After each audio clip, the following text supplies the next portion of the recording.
When people use the term Fed, most of us assume they're referring to the Federal Bureau of Investigation, or FBI, when in fact, Fed could mean anyone working for an agency or office at the federal level. That could be the CIA, Homeland Security, or the State Department, to name a few. It could also be a federal office for any senator or congressman. And there are many forms employment can take: staffer, contractor, informant, and so on. In our last report, we looked at the curious case of Ray Epps and why a number of those around him on the eve of January 6 suspected he may be a Fed. To be fair, Epps has repeatedly denied working for any government agency, and that may very well be true.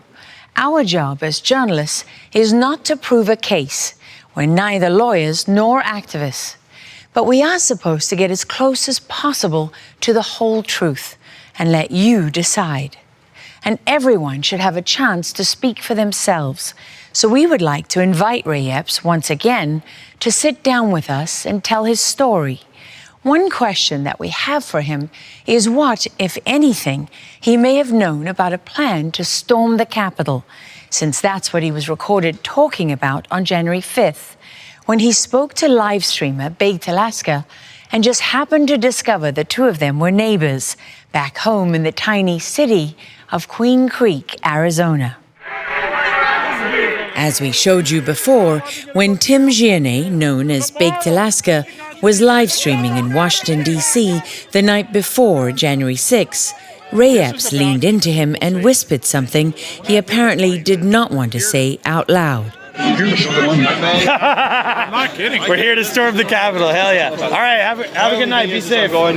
Be safe, brother. Somehow, the January 6 committee, with a budget of more than $18 million and over 40 staffers, seemed to have missed the most revealing, some would say incriminating thing Epps said.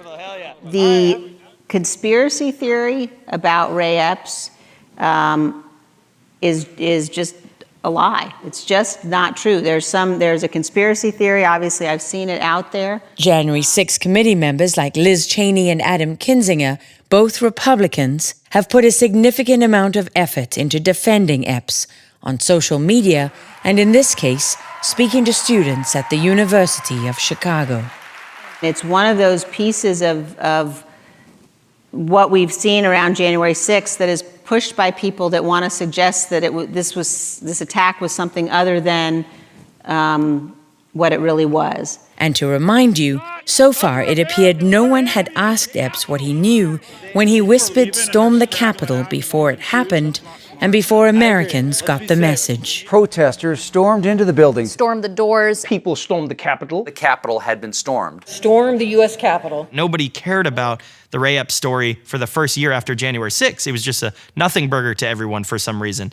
I thought it was a big story, but I was banned off Twitter. I was banned off YouTube. I was banned off all social media, so I couldn't get the story out. You know, I was not able to get it into the mainstream. I was arrested probably a week after January 6th, and when I got out, my followers and my fans, we all started looking into Ray Epps, and someone's like, he used to be an oath keeper, and he used to be military intelligence, and on and on and on, and we just started finding these crazy things about Ray Epps. And then Is it confirmed that yes, he had confirmed. a background in military intelligence, or Yes, I've talked to his, well, I believe so. believing and being certain are two very different things? And of course, it's a serious thing to say someone's a Right. Fed, right? You can't just make that charge. As someone who, you know, people have called me a Fed, I understand how serious it is. So, you know, I say this is allegedly, this is what I Yes. believe. I don't have like a smoking gun that per you se. can prove it. Yeah, I can't. I do know he was an oath keeper.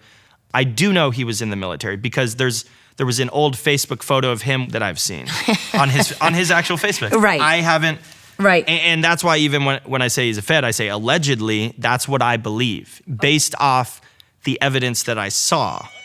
We did confirm Ray Epps' involvement years ago with the Oath Keepers, as seen in this video from Tucson, Arizona in 2011, where Ray Epps is wearing the T-shirt and marching along.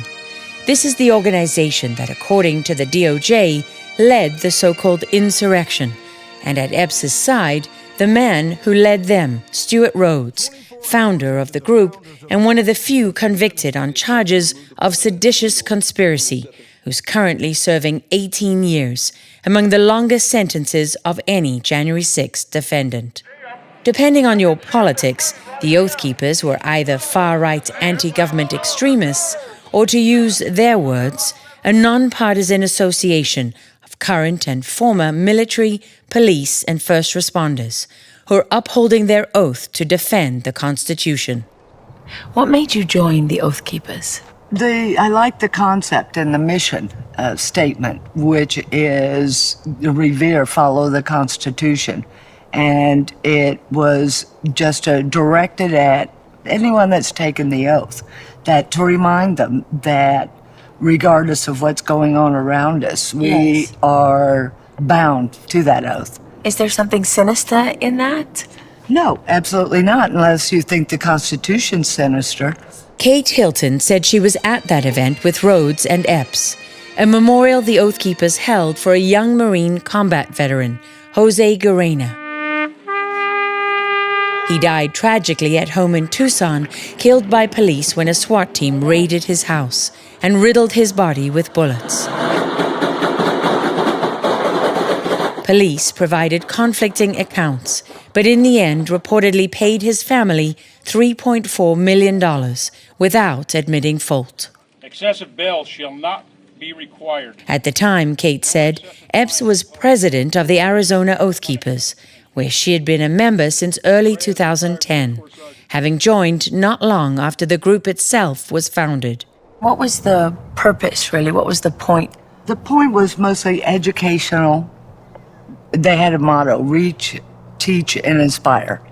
Basically, to reach out to different entities, from children to Eagle Scouts, veterans organizations, and teach about the Constitution, because that had been stopped in most schools. Is it essentially locally based? It was nationally based, but with local chapters, and it exploded because a lot of people could relate to that and had been wanting that. When was this happening? Stuart Rhodes announced the formation of Oath Keepers April the 19th, 2009 at Lexington Green in Massachusetts, Patriots' Day. Kate had taken her oath when she joined the Border Patrol Auxiliary and said she'd worked in operations along the border in Arizona and California since 2006. Now 70 years old with grown-up children and a rescue dog, Sky, who never leaves her side. She said she works from home in Arizona, a long way from the ice and snow of the north and the tiny town in Michigan where her life began. She told us she's a lifetime member of the Oath Keepers and was active for more than a decade. Kate said before January 6, they had about 35,000 members who would step up when disaster hit, as they did in Houston, Texas in August 2017, when Hurricane Harvey overwhelmed the city. They'd carried out thousands of operations, from rescue missions to security, and until January 6, Kate said, they'd not been charged with a crime. It was a common request if Oath Keepers could come and help with security. Was it paid? No, everything was volunteer. So who would request security from the Oath Keepers? What kind of people? A range of people, from local shopkeepers like Ferguson, because the stores were being burnt down and broken into and looted. So they requested Oath Keepers provide security. Black and white businesses? Mostly black, but yeah, both. Of course, there's the narrative out there that Oath Keepers are white supremacists, right? Yeah. It doesn't really fit with black-owned businesses having them come in to do security for them in Ferguson. And the black-owned business owners thanking them for saving their business. And so they provided saved a lot of businesses during the Ferguson riots. Kate, seen here with Stuart Rhodes, said Epps left the Arizona Oath Keepers in late 2011.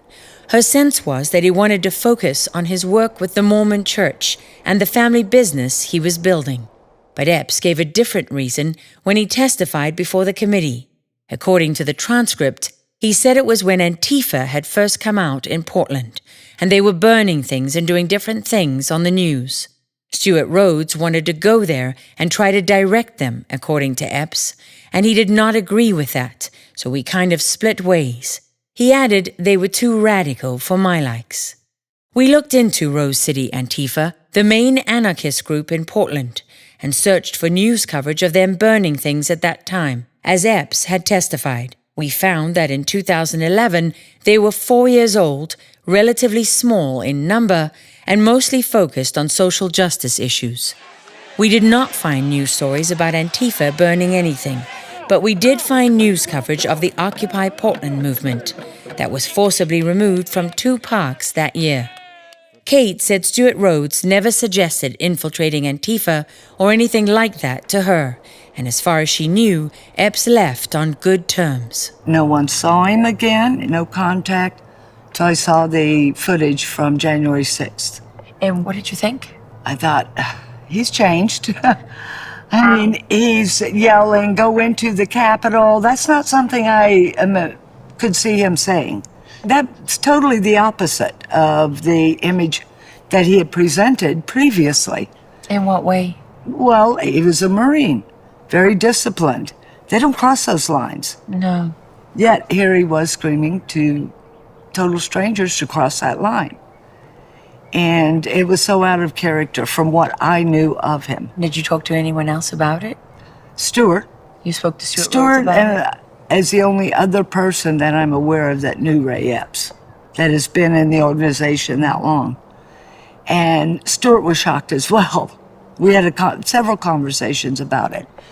He said, that's not the Ray we knew. And when you saw the media start to, certain parts of the media start to say he might be working for the government in some capacity, maybe he's an undercover informant or something, maybe he's a contractor, all of which he denies, of course. Did that strike you as realistic or possible? Or Yes. was it, yes? Yes, because it was so out of character that I would think someone that would have to be instructing him on how to conduct himself. That I couldn't think of any other logical explanation for his behavior, his demeanor, his words, any of it. But I was willing to give him the benefit of the doubt. And the more I heard, the more it seems to me that he was an informant. What do you base that on? Because obviously he's been on national TV protesting his innocence. He's been defended by the January 6th committee.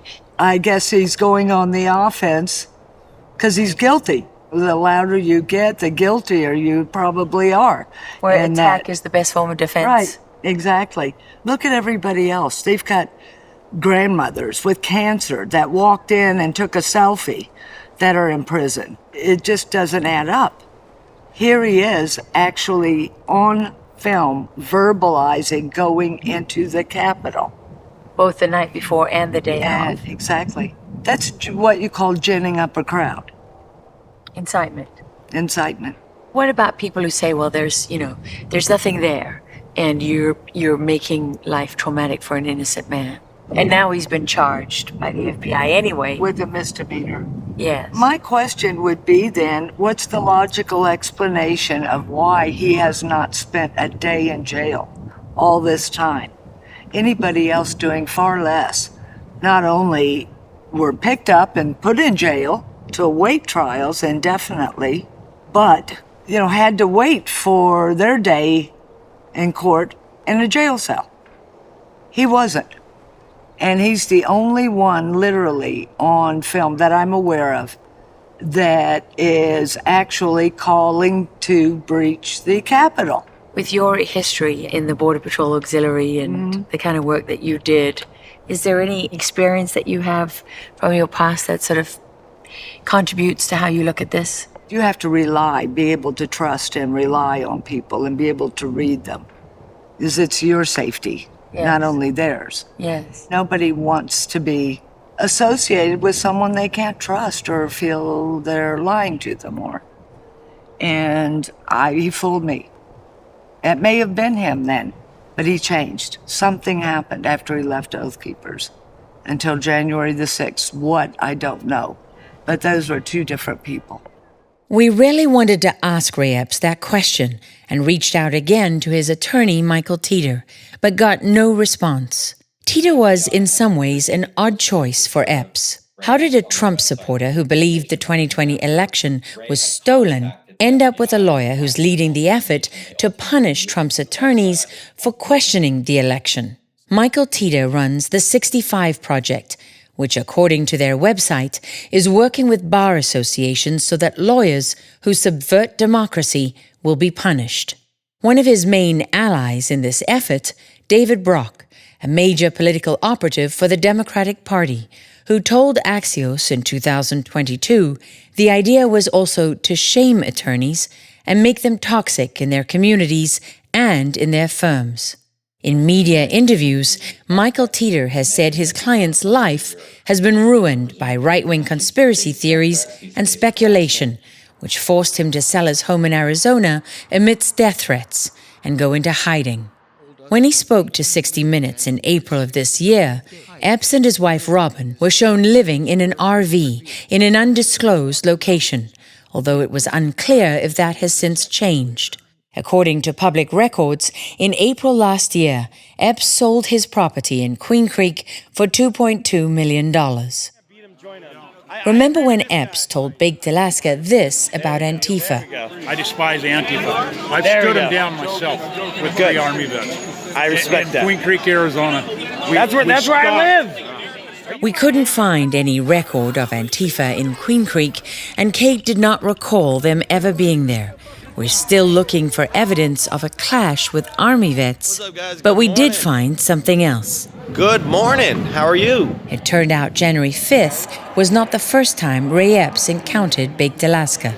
You can see him circling during this live stream recorded by Baked Alaska at a Stop the Steal rally in Phoenix on November 30th, shortly after the 2020 election. It appeared to have been scrubbed from the internet, according to forensics experts we consulted, who found a single copy buried deep in an online archive. Let's go! And managed to extract the full live stream of 11 hours, 10 minutes, and 55 seconds. Here it showed Ray Epps pacing back and forth, a short way from Baked Alaska, who seemed to have his attention as he looked over in his direction repeatedly, 13 times by our count. Then Epps stopped and pointed his camera right at him, snagging a photo before putting his phone down and walking away, only to re-emerge on camera roughly a minute later, taking another photo in the same area. Not long after that, he interrupted this argument.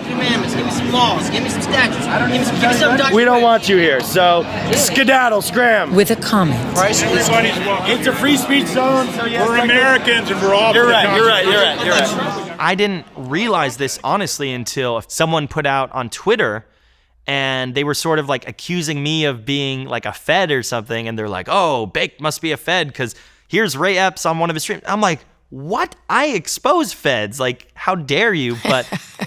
But if I listened to everything online, I'd go insane. Where was this? This was in downtown Phoenix at Stop the Steal. I meet 1,000 people a day, as you know. So these are long streams, 8 hours, 10 hours. I didn't remember that interaction at all. Did you even notice him at the time? No, because like I said, I talked to so many people. Was Ray Epps simply a curious bystander, or was there more to it? Without being able to ask Epps directly, that's a question we couldn't answer. Ironically, it was Baked Alaska, not Epps, who ended up going inside the Capitol, live streaming all the way, and Baked Alaska the one who ended up in jail. What's up, everybody? Your boy Baked Alaska here, about to go into federal prison. Let's go! Epps made it onto the FBI's list of unidentified January 6 suspects, but was removed around 6 months later without being charged. That was taken by many as a sign he was being protected, but his criminal attorney John Blishak told Politico he thought Epps was removed in part because he'd contacted the FBI and was no longer unidentified. However, we found other suspects who'd been identified and were still on the FBI list, their pictures updated with a banner saying arrested.